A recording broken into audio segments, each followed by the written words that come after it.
నమస్కారం టీవీ 49 న్యూస్కు స్వాగతం. తెలుగుదేశం పార్టీ జాతీయ ప్రధాన కార్యదర్శి యువ నాయకులు నారా లోకేష్ శివగలం పాదయాత్ర ప్రారంభం నుండి ముఖ్యమంత్రి జగన్ వెన్నులో వణుకు పుట్టిందని కొత్తపేట కాపు కళ్యాణ మండపంలో జరిగిన నియోజకవర్గ విస్తృత స్థాయి సమావేశంలో రాష్ట్ర టీడీపీ ఉపాధ్యక్షులు టీడీపీ ఇన్ఛార్జ్ బండారు సత్యానందరావు అన్నారు. ఈ సమావేశంలో సత్యానందరావు మాట్లాడుతూ ఈ నెల 20వ తారీఖున విజయనగరం జిల్లా భోగాపురంలో ఏర్పాటు చేసిన యువగలం పాదయాత్ర ముగింపు సభకు కొత్తపేట నియోజకవర్గం నుండి వేలాదిగా తరలి వెళ్లాలని పిలుపునిచ్చారు. నారా లోకేష్ చేపట్టిన పాదయాత్ర ప్రారంభం నుండి జగన్ ప్రభుత్వం అడ్డంకులు సృష్టిస్తూనే ఉందని, వాటన్నిటినీ దాటుకుని యువగలం పాదయాత్ర ప్రజాగలమై సాగిందని తెలిపారు. అన్ని అవాంతరాలు దాటుకుని యువగలం పాదయాత్ర ప్రజల ఆశీస్సులతో విజయవంతంగా ముగియనుందని తెలిపారు. ఉదయం 7 గంటల బయలుదేరితే మధ్యాహ్నానికి వెళ్తాం. 2 గంటలకు చేరుకుంటే 4 గంటలకు సభ ఉంటుంది. 3-4 మధ్య వెళ్ళిన తర్వాత మన సభని వాతావరణాన్ని బట్టి బయలుదేరి వెనక్కి వచ్చేయచ్చు. ప్రతి ఒక్కరూ బయలుదేరాలి. మనం అందరం వెళ్దాం, అందరినీ తీసుకెళ్దాం. వెళ్దామా అందరం? చెప్పండి, ప్రతి ఒక్కరు చేసేస్తారు. రా మీరు, నేను వెళ్తున్నాను, మీరు అందరూ వస్తారా? మరి నేను వెళ్తాను, మీరు అందరూ వస్తారా? మనందరం వెళ్దామా?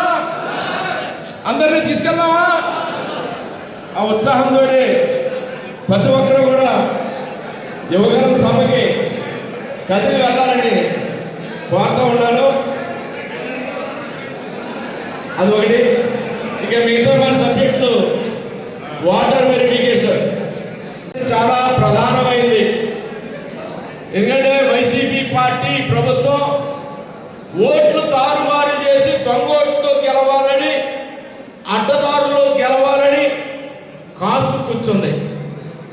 అన్ని రకాల ఎత్తులు చిత్తులు వేస్తూ ఉంది.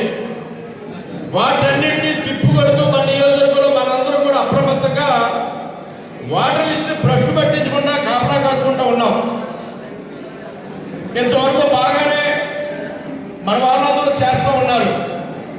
అది రేపు 26వ తేదీతోటి ఎంక్వైరీ పూర్తయి జనవరి 5 కొత్త వాటర్ లిస్ట్ వస్తుంది. కొత్త వాటర్ లిస్టు వచ్చేగా కానీ మనం ఎన్ని దరఖాస్తులు పెట్టున్నాం కొత్త ఓట్లు చేయమని, ఎన్ని దరఖాస్తులు తీసేయమని కోరున్నాం. ఫారం 6లు కానీ 7లు కానీ చేర్పులు తొలగింపులు మనమేమి పెట్టున్నాం.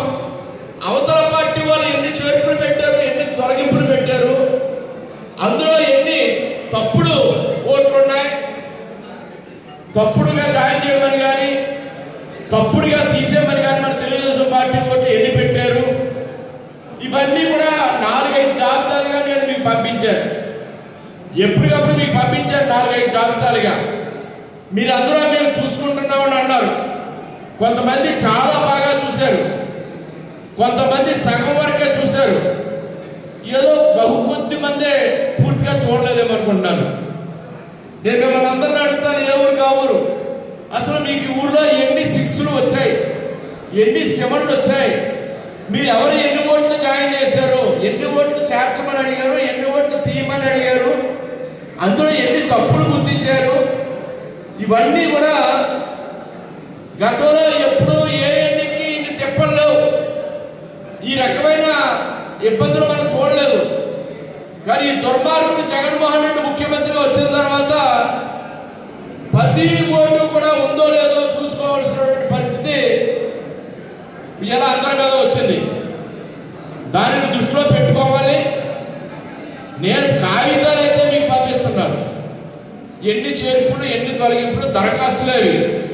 మీరు పెట్టిన పేర్లు ఉంటాయి, అవతల వాళ్ళు పెట్టిన పేర్లు ఉంటాయి, ఎవరికి వాళ్ళు సొంతంగా పెట్టుకున్న పేర్లు ఉంటాయి. 18వ తేదీన పూర్తవుతా ఉంది.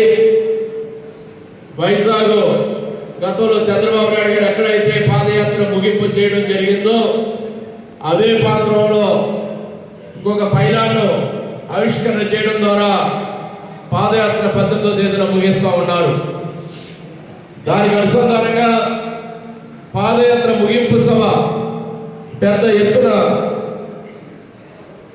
విజయనగరం జిల్లా భోగాపురం మండలం పోలేపల్లి వద్ద, అంటే వైజాగ్ దాటిన వెంటనే ఆనందపురం జంక్షన్ దాడి ఎదురుకి వెళ్ళిన తర్వాత అక్కడ ఏర్పాటు చేయడం చేయడం జరిగింది. యువగలం నవశకం బహిరంగ సభ. ఆ సభని పెద్ద ఎత్తున విజయవంతం చేయవలసిన బాధ్యత మన మీద ఉంది.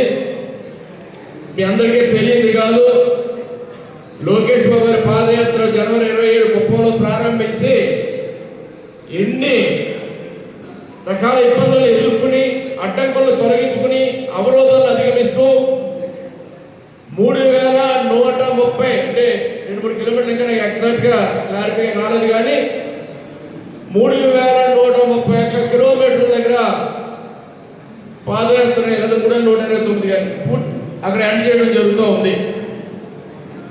అంటే సుమారుగా 227 రోజుల పాటు పాదయాత్ర నిర్వహించడం జరుగుతూ ఉంది. ఇంతవరకు ఆంధ్రప్రదేశ్ చరిత్రలో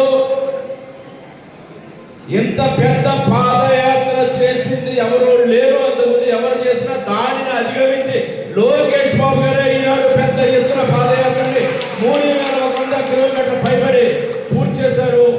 ఆ రికార్డు, ఆ ఘనత అది లోకేష్ గారికి దక్కింది అని తెలియజేస్తూ ఉన్నారు.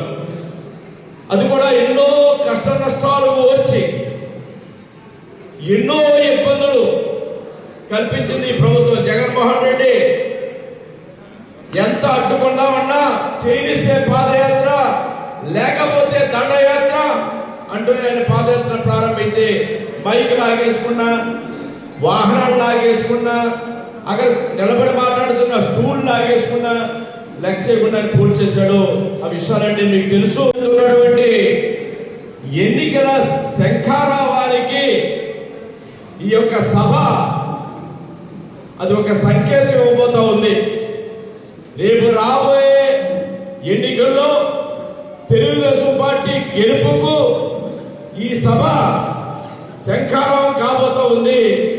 ఒక నవశకానికి నాంది పలకడం కోసం, రాష్ట్రం అడుగంటిపోయిన ఈ రాష్ట్ర అభివృద్ధి సంక్షేమాన్ని ముందుకు తీసుకెళ్ళడం కోసం, ఈ అరాచక పాలనని తుదముట్టించడం కోసం రేపు ఈ సభ ఒక గొప్ప మార్పుకి సంకేతంగా మనం విజయవంతం చేయవలసిన బాధ్యత మనందరి మీద ఉంది.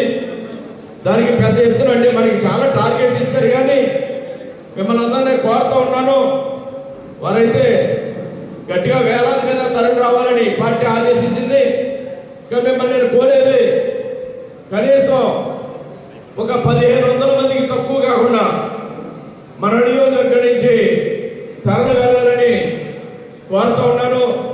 మండలానికి ఒక 50 కార్లు పైబడి అన్ని గ్రామాల నుంచి బయలుదేరాలి. మండలాన్ని ఒక ఎగ్జాంపుల్గా తీసుకుంటే మినిమం 200 కార్లు పైన నియోజకవర్గం నుంచి 4 మండలాలు 50 కార్లు చొప్పున బయలుదేరి వెళ్ళాలని కోరుతూ ఉన్నాను.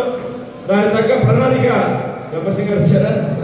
మీ ఆ ప్రణాళిక ఈ సమావేశం తర్వాత ఇక్కడ క్లస్టర్ వైజ్ గా కూర్చున్నా సరే, మీరు మండల వైజ్ గా కూర్చున్నా సరే ఒకసారి మాట్లాడుకుని